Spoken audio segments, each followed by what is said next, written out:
পৃথিবীর কোনো মানুষ যদি আপনাকে ঠগায় কখনো আঘাত নেবেন না, কারণ মানুষ বড় নেমু খারাপ, মানুষ বড় গাদ্দার। মনে রাখবেন, সব মানুষ পৃথিবীর একত্রিত হয়ে যদি আপনার ক্ষতি করতে চায়, কেউ আপনার ক্ষতি করতে পারবে না যদি আল্লাহ না চায়। মানুষ মানুষকে ঠগাইতে পারে, সন্তান বাবাকে ঠগাইতে পারে, বাবা সন্তানকে ঠগাইতে পারে, স্বামী তার স্ত্রীকে ঠগাইতে পারে। আল্লাহ কখনো তার বান্দাকে ঠগান না, কখনো না। আল্লাহ কখনো তার বান্দাকে ঠগান না। বরং ডাকার মতো যদি ডাকেন, আল্লাহকে বলার মতো যদি বলেন, সে আল্লাহ সুবহানাহু ওয়া তাআলা আপনার ডাকে সাড়া দেবেন। আপনি মনে করছেন যে এত ডাকলাম আল্লাহ তো সাড়া দিচ্ছে না, কে বলছে দেয় নাই? কিছু কিছু সময় এটা আপনি বুঝতেছেন ভুল।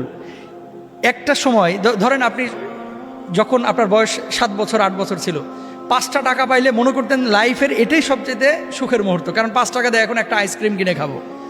কিন্তু ওই সময় যদি 5 কোটি টাকা আপনারা দেওয়া হতো, 5 কোটি টাকার ভর আপনি সামলাইতে পারতেন না। এই 5 কোটি টাকা আপনি কি করবেন, তাই না?